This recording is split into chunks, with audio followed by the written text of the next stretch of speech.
하나님의 말씀 봉독합니다. 시편 96편 6절부터 읽겠습니다. 존귀와 위엄이 그 앞에 있으며 능력과 아름다움이 그 성소에 있도다. 만방의 족속들아 영광과 권능을 여호와께 돌릴지어다. 여호와께 돌릴지어다. 여호와의 이름에 합당한 영광을 그에게 돌릴지어다. 예물을 가지고 그 궁정에 들어갈지어다. 아름답고 거룩한 것으로 여호와께 경배할지어다. 온 땅이여 그 앞에서 떨지어다. 열방 중에서는 이르기를 여호와께서 통치하시니 세계가 굳게 서고 흔들리지 못할지라. 저가 만민을 공평히 판단하시리라 할지로다. 하늘은 기뻐하고 땅은 즐거워하며 바다와 거기에 충만한 것은 외치며 밭과 그 가운데 모든 것은 즐거워할지로다. 그리할 때에 삼림의 나무들이 여호와 앞에서 즐거이 노래하리니 저가 임하시되 땅을 판단하려 임하실 것임이라. 저가 의로 세계를 판단하시며 그의 진실하심으로 백성을 판단하시리로다. 아멘. 오늘 오전에 우리 시편 96편 1절 이후의 말씀, 새 노래로 여호와께 노래하라. 온 땅이여 여호와께 노래할지어다. 여호와께 노래하여 그 이름을 송축하며 그 구원을 날마다 선포할지어다. 그 영광을 열방 중에 그 귀한 행적을 만민 중에 선포할지어다 라는 말씀으로 오전에 함께 말씀을 나누었습니다. 오늘 저녁에는 이어서 하나님의 영광이 나타나고 우리를 구원하시고 또 축복하실 때, 또 응답하실 때에 그 은혜를 입은 자, 축복을 받는 자는 자기의 받은 은혜와 그 결과들을 기뻐할 뿐만 아니라 그 모든 것들을 허락하신 하나님을 기뻐하고 찬양하며 특별히 그 하나님의 능력과 위엄 앞에 두려워할 줄 알아야 하는 것입니다. 그래서 6절에 존귀와 위엄이 그 앞에 있으며 능력과 아름다움이 그 성소에 있도다. 마냥 우리가 응답받아서 좋아하기만 할 것이 아니라 이 모든 것들을 허락하신 하나님의 존귀와 그 위엄에 대해서 우리가 두려워하며 또 놀라워하며 더욱더 공경하는 그런 영적 자극이 있어야 할 것입니다. 그리고 하나님 앞에 우리 자신의 부족함을 인하여 더욱더 큰 은혜로 나아가고 더 나은 축복으로 계속되기를 하나님께 부탁해야 할 것입니다. 이 모든 주신 혜택과 응답들을 가비 여기거나 당연시 여기거나 또 우연한 것으로 여기거나 보통 또는 일반화하지 말고 진지하고 신중한 믿음으로 하나님을 마주 대하는 그런 자세를 가져야 하는 것입니다. 예수님께서 말씀하시기를 더 깊은 데로 나아가라라고 말씀하신 것을 보면 우리 하나님께서 우리에게 응답하시고 축복하시고 구원하실 때는 우리가 평소에 하나님께 대하여 갖는 생각이나 보편화된 일반적인 그런 밋밋한 생각에서 더 깊은 감사로 더 깊은 신앙으로 가까이 나아가기를 하나님이 원하시는 것입니다. 우리는 하나님의 하나님 되심을 극진히 찬양하고 그 하나님이 이루신 나타내신 그 대사를 지극정성으로 감사하며 찬양하며 영광을 돌려야 할 것입니다. 그리고 이렇게 하나님께서 역사적으로 또 생활적으로 사건적으로 특별한 응답과 축복을 주실 때에 우리는 또 명심해야 할 것이 있습니다. 선악과를 따먹은 이후의 인간은 비록 구원을 받았다고는 하여도 그런 옛 죄의 성향이 전혀 없어진 것이 아니라 우리 속에 남아 있어서 결국 우리가 그것을 극복해야만 하고 그것을 돌파해야만 하는 숙제가 있는 것입니다. 다시 말하면 선악과를 따먹은 인간은 하나님 대신에 자기가 하나님이 되고자 하는 욕망, 그 가장 원초적이고 본질적인 욕망이 그 속에 도사리고 있기 때문에 선악과를 범한 인간은 누구에게나 그 마음속에 내가 하나님처럼 높아지고 내가 하나님처럼 주인공이 되려고 하는 그런 옛 본성이 남아있는 것입니다. 그래서 자신이 어려울수록 선할수록 열심할수록 아는 것이 있을수록 인간은 자기도 모르게 그 의로 인하여 자기의 선으로 인하여 자신의 지식과 자신의 열심으로 인하여 교만에 빠지는 것이 인간의 옛사람의 성향인 것입니다. 그래서 사도 바울은 고린도후서 1장 9절에 우리가 사형 선고를 받은 줄 알았노라. 이는 자기를 의뢰하지 말고 죽은 자를 살리시는 하나님만 의뢰하려 함이라 라고 자기의 환난의 경험을 이야기했습니다. 그리고 고린도후서 1장 12절에는 우리가 세상에서 특별히 너희에게 대하여 하나님의 거룩함과 진실함으로써 하되 육체의 지혜로 하지 아니하고 하나님의 은혜로 행함은 우리의 양심에 증거하는 바니 이것이 우리의 자랑이라고 했습니다. 자기 육체의 지혜로 이루는 것들을 자랑한 것이 아니라 자기 육체의 지혜가 이루지 못하는 것을 하나님의 은혜로 행하셔서 그 일을 가능하게 하신 그것을 자랑한다는 것입니다. 하나님의 은혜를 자랑하는 것이지 자기의 지혜를 자랑하지 않겠다는 것입니다. 육체의 지혜로 하지 아니하고 하나님의 은혜로 행한다. 사도 바울의 일관된 신앙생활의 모습입니다. 자기를 의뢰하지 말고 죽은 자를 살리시는 하나님만 의뢰하라고 죽을 연단을 주신 하나님은 이제 그 하나님 앞에서 사도 바울이 깨닫고 이제는 내가 육체의 지혜대로 행하지 아니하고 하나님의 은혜로 행하는 것, 이것이 나의 자랑이라고 말하는 것입니다.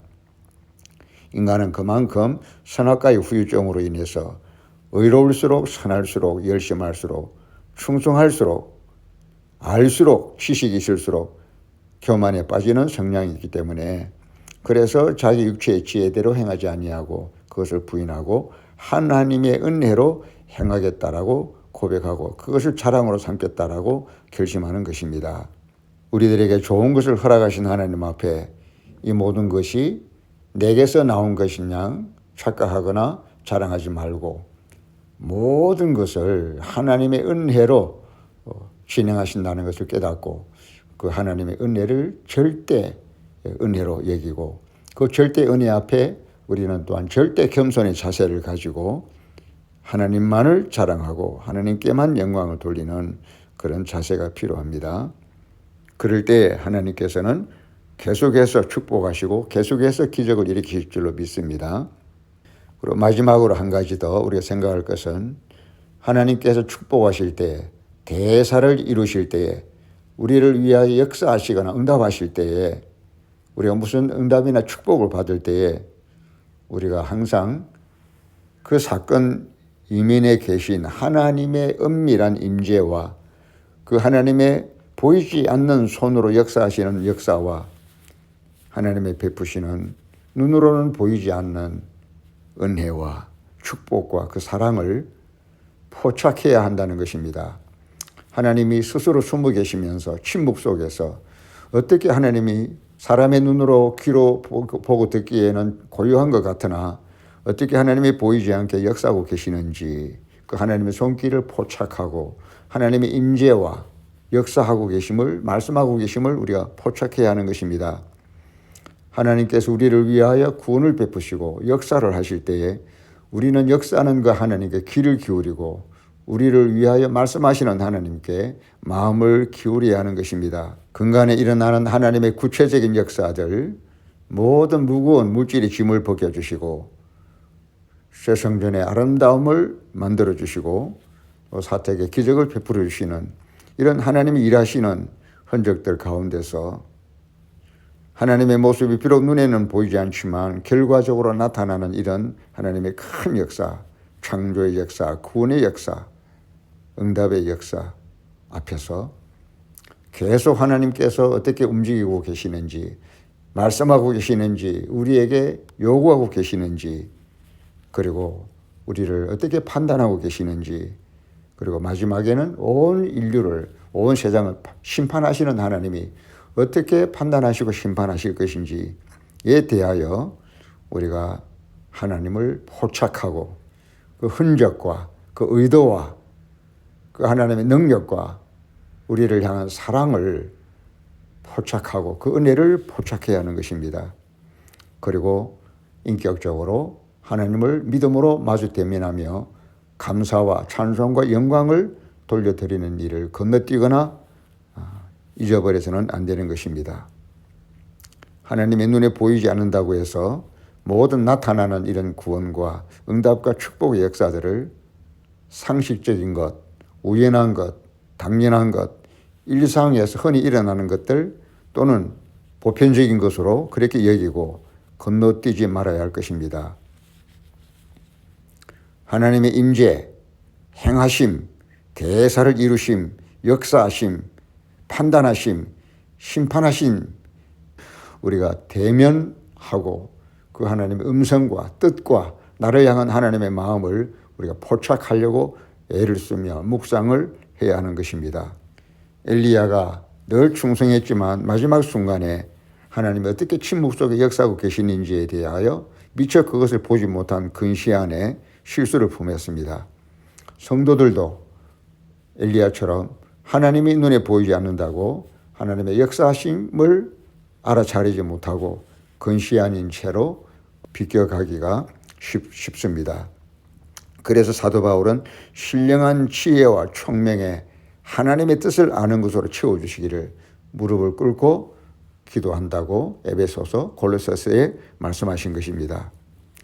우리도 하나님의 살아계신 하나님의 인격적인 역사하심 앞에 그 하나님의 말씀 듣기를 사모하고 레마의 말씀으로 나에게 말씀하시는 그 말씀을 듣기를 사모하고 들리지 않는 음성으로 내게 말씀하시는 하나님의 뜻을 포착하기를 사모해야 할 것입니다.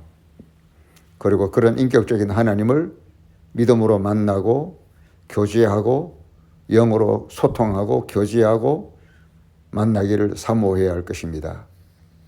이것이 우리의 삶의 목적입니다. 단지 잘 먹고 잘 사는 것, 이것이 우리의 생활의 삶의 목적이 아니라 하나님께서 우리에게 베푸시는 은혜와 그 역사를 맛보고 그 하나님을 살아계신 내 하나님 아버지로 만나고 깨닫고 교제하고 교통하는 것, 그를 포착하고 보이지 않으나 나와 함께 하시고 들리지 않으나 내게 역사하시고 말씀하시는 하나님을 만나게 되는 것, 이것이 우리의 삶의 목적이고 내용이고 축복이고 행복인 것입니다. 그래서 성경의 하나님이, 언약하시는 하나님이 과연 성경에 기록한 대로, 과연 약속하신 대로 우리의 현실 속에도 그렇게 만나주시고 응답하시고 역사하시는 하나님이라는 그런 연속성의 영성을 우리가 가져야 하는 것입니다. 성경에만 있는 하나님이 아니라, 기적만 일으키는 하나님이 아니라 성경에 말씀하신 하나님, 기적을 일으키시는 하나님이 내 생활 속에서도 하루 종일 나와 함께 하시는 하나님이라는 그 연속적인 영성을 우리가 배워야 하고 맛보아야 하고 누려야 할 것입니다. 노아 홍수 심판 때 심판받은 그 이유 중에 하나가, 가장 핵심적인 이유 중에 하나가 죄를 지어서라기보다는 어려서부터 악할 뿐이라기보다는 한 걸음 더 나아가서 먹고 마시고 자고 깨고 하는 가운데서 하나님을 잊어버리는 것, 시집가고 장가가는 가장 보편적이고 가장 필수적인 그런 삶의 모습이지만, 그런 일을 치르는 가운데서 하나님을 잊어버린 것 때문에 심판을 받은 것입니다. 말세 심판도 마찬가지입니다. 예수님께서 말씀하시기를 말세 사람들이 말씀을 들어도 그 말씀에서 결실치 못하는 이유가 욕심과 죄의 유혹과 생활의 염려로 말미암아 말씀을 들어도 결실치 못한다라고 진단하신 것입니다. 욕심, 죄의 유혹, 생활의 염려, 열심히 생계를 위해 살아가는 우리들의 보편적이고 상식적이고 일상적인 생활의 모습입니다.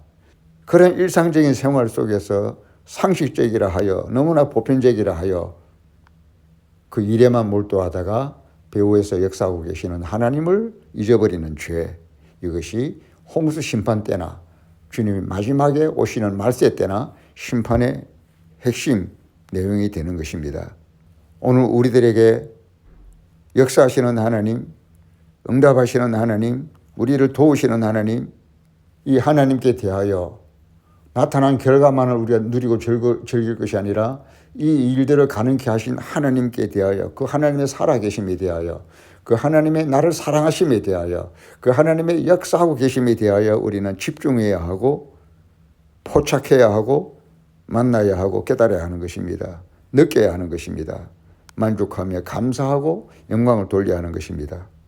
그 결과로 하나님에 대한 감사와 감격이 넘쳐서 하나님께 진정한 사랑과 감사와 만남의 예물을 가지고 하나님 앞에 나아가야 하는 것입니다. 시편 50편 14절에 감사로 제사하는 자가 나를 영화롭게 하느니라고 했습니다. 그리고 맨 마지막에는 하나님을 잊어버린 너희여 듣고 깨달을지라 그렇지 않으면 하나님은 너희를 찢으시리니 건질 자가 없으리라라고 경고하신 것입니다. 좋은 일이 있을 때 하나님을 깨달아야 됩니다. 환난 가운데서 하나님께 집중해야 합니다. 좋은 일이 있을 때나 어려운 일이 있을 때나 우리는 하나님을 집중하고 하나님의 깊이 묵상해야 하는 것입니다. 그래서 시편 96편 8절에 여호와의 이름에 합당한 영광을 그에게 돌릴지어다 예물을 가지고 그 궁중에 들어갈지어다 라고 말씀하고 계십니다. 사랑하는 성도 여러분, 우리는 하나님 앞에 충분한 예물을 드리지 못했습니다. 여기서 말하는 예물이 무엇입니까? 돈이나 물질이나 재산을 드린다기보다도 하나님께 대한 진정한 사랑의 마음, 하나님의 임재를 대면하는 그런 인격적으로 하나님을 만나는 감격, 그 훈훈하고 따뜻한 그 사랑의 뜨거움, 이것이 바로 하나님이 바라시는 예물이고 우리가 하나님께 드려야 될 예물인 것입니다.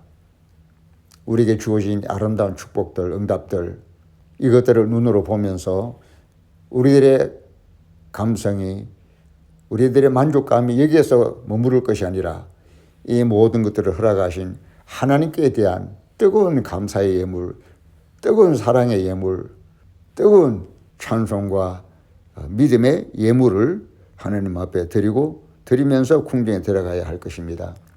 이를 위해서 이 한 주간 동안 교회 역사하는 하나님이, 교회 응답하신 하나님이 나에게도 어떻게 역사하시는지, 나에게도 어떻게 사랑하시며 나에게도 어떻게 복을 주기를 원하시는지에 대하여 깊이 창념하시고 묵상하시고 그 하나님을 깊이 그 하나님의 손길과 그 하나님의 역사하심을 성령으로 우리를 도우시는 그 흔적들을 포착하려고 경험하려고 만나려고 애를 써야 할 것입니다.